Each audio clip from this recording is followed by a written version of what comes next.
Like, they're bound to happen. Yeah, let's even say that this woman was on the wrong side. Let's say she was wrong. Fine. An accident happened, and there's ways in which, like, our laws deal with that. Yes. They're supposed to deal with that. And police deal with that. So to me, I feel like that story being, like, introduced here is kind of being introduced in a mischievous way. Very mischievous.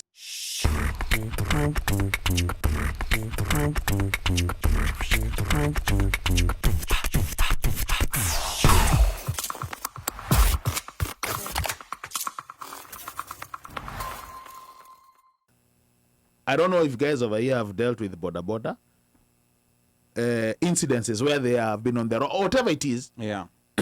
But I know I know guys. I mean, as in even my relative, I'm gonna call him out, Lawrence, has had an experience with Boda Boda. He was not even on the wrong.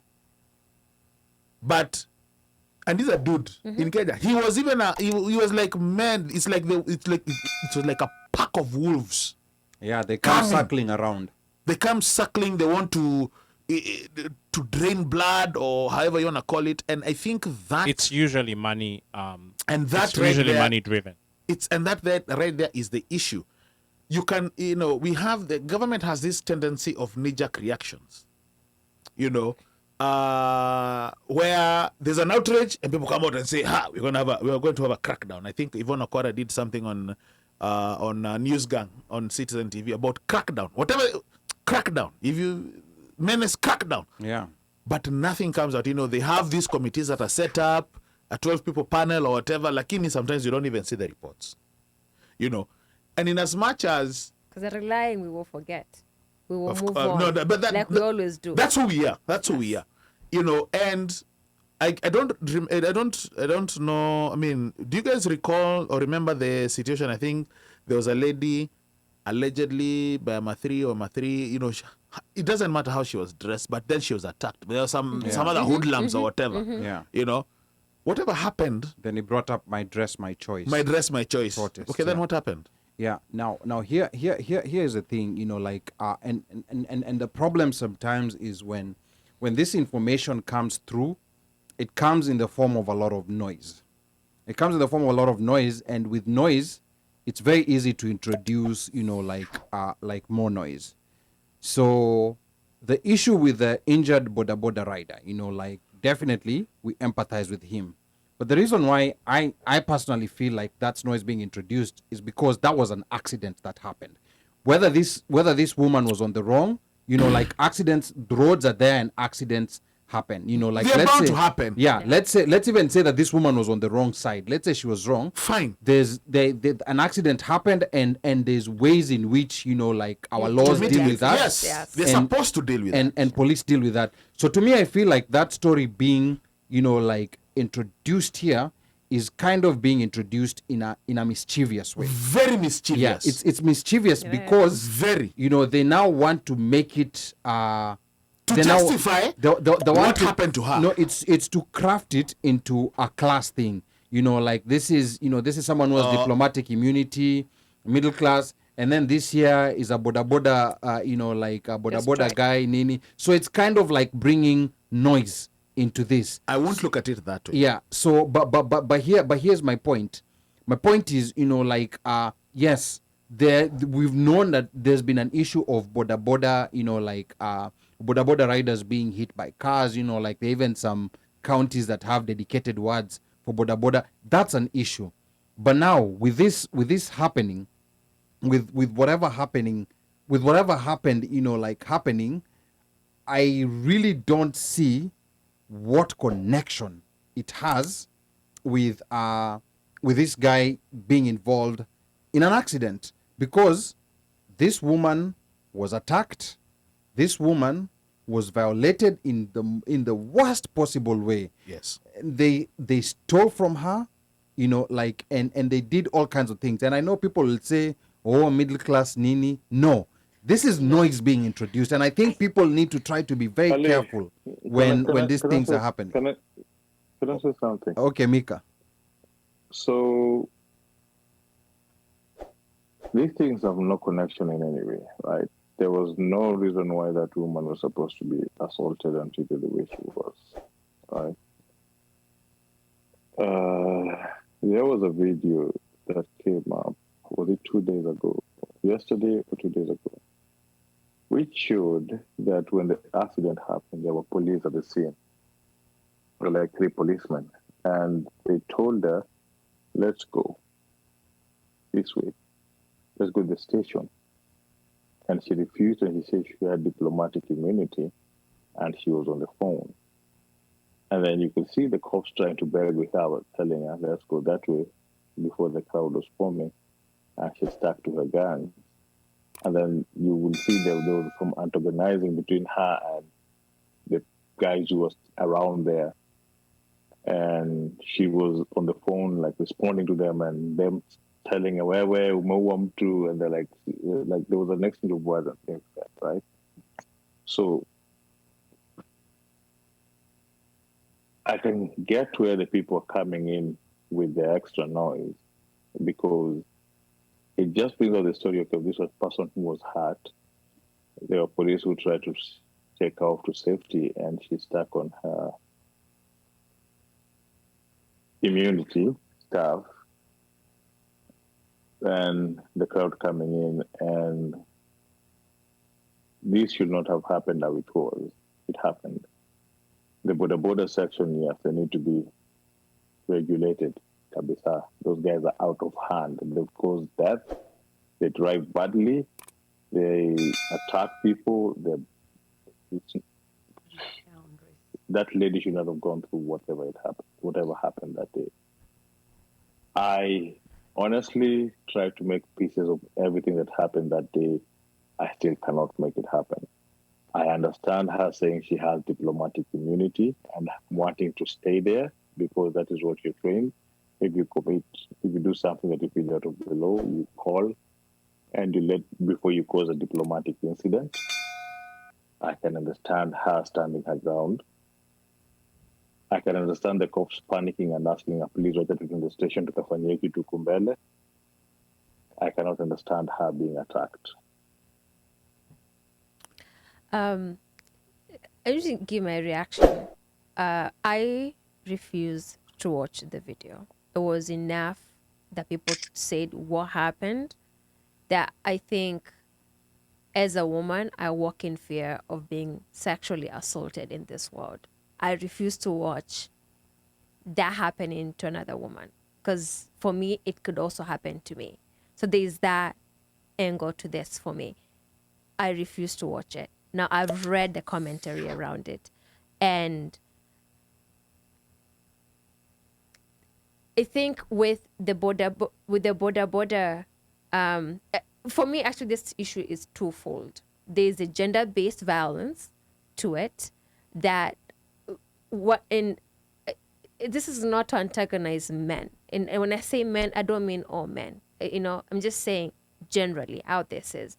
There are men who use sexually assaulting a woman as a power over them, right? So like, if you do something that I'm not happy with, what I will do to you so that you know I'm not happy with what you did is to sexually assault the person.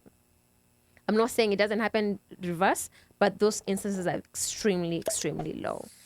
So that's one part to it. The other part is the Boda Boda industry, the guys who do that, like when an incident happens, it's known that they round, like I don't know where they come from, they assault like a swarm of bees. Yeah, they assault the They person. blow a whistle. A marauding pack of wolves. And I remember talking to a driver in Kenya and said, if you ever get into an incident with Boda Boda, do not stop. Do not stop. Actually drive your car to the next police station. Even if you hit somebody and they died, don't stop. Drive the car to the police station and report yourself. You're safer that way than trying to stop and helping the person, because those Boda Boda people will literally kill you for whatever it is. This is a male driver telling me this is what they would do in case that happened. So I think the biggest issue here, there are two. There's what happened to her, which is horrific. But we also need to crack the reaction of the Boda Boda. There are laws in the country that if we were to follow them, these incidents will not happen. Like, so if I hit a Boda Boda and they died. I need to face justice for that, not people deciding on the roadside that I'll face their music. And it happens because probably I have more money and I'll go work myself with the court system, and they will not get justice, so they feel like this is the only way. So like when we say they need to be regulated, we also need to say we need to follow the laws of the land. I don't know how that's gonna happen because Okay. So I personally haven't watched the video. I'm not going to watch it. I'm not going to watch somebody being assaulted, a woman especially. I mean, and even if it was the other way, I wouldn't watch it.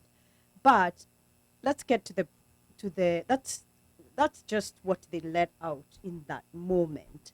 What led them? What path have they taken over the years to get them there? These are young men, probably educated, high school, have a college degree, cannot find work. Employment. You know, they've been set up by the same government that we're asking to regulate to fail. Can you imagine your parents, they educate you with nothing, and then they get to the point like, Ali, you're not the only child, or I'm growing old. You need to go out there like the other men and do what you need Find to something, do. yeah. Okay? It's March. It's hot. Okay? Hot, as in temperature. We're coming out of a pandemic. There's no money.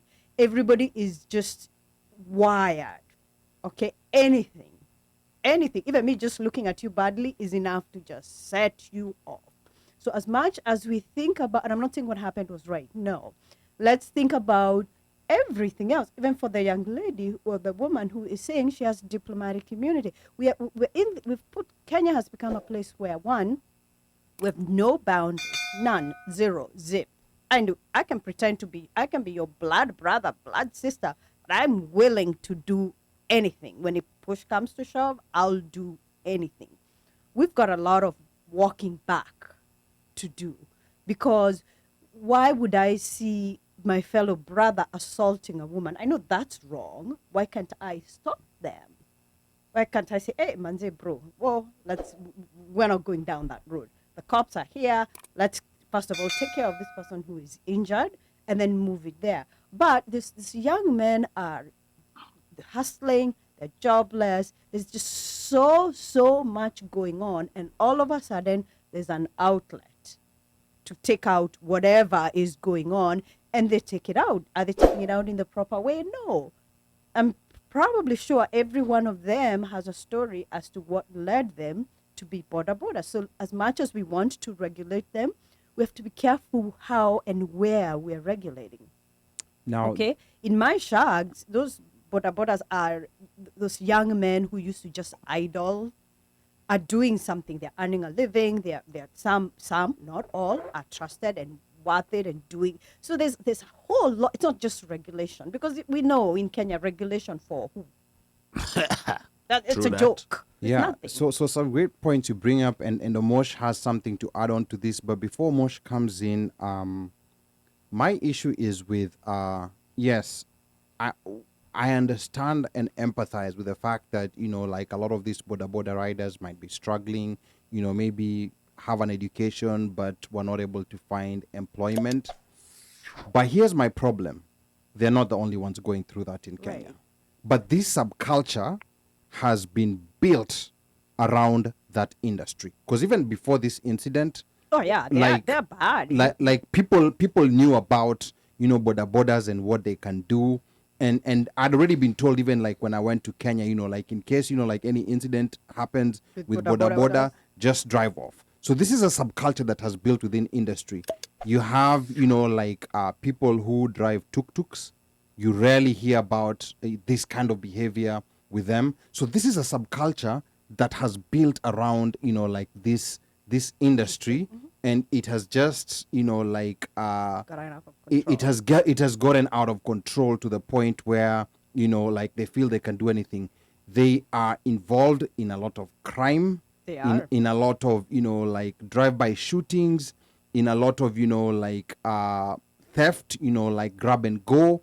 And of course, we're not saying it's all of them, but it's a subculture that has been accepted.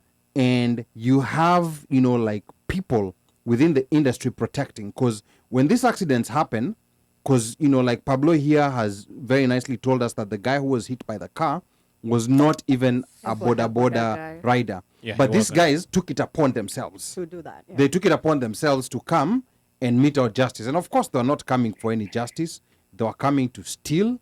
They were coming to, because that's what they do, you That's know, what they like do, in yes. the middle of chaos. It's lack of Yeah. boundaries. They've no boundaries outside of being border in their homes, in their relationships with other people, and then they just keep taking it because they can be regulated. Remember matatus when we were growing Yes, up? They used yes, to carry they- what 50 Michuki, people, Yes, and then but they got regulated, so they that's very did. possible. So even outside these things that they're doing, you know, like I know, you know, like some people, I know people who work for charities that distribute sanitary towels. One other thing that a number of Boda Boda, you know, like people are doing is getting these underage girls and promising them that they'll purchase for them sanitary towels in order to sleep with them. That's happening. Oh so, my So goodness. that's happening, Oh you know, God. and this is, you know, like this is not me saying, you know, like this is very factual. It's happening in a lot of communities.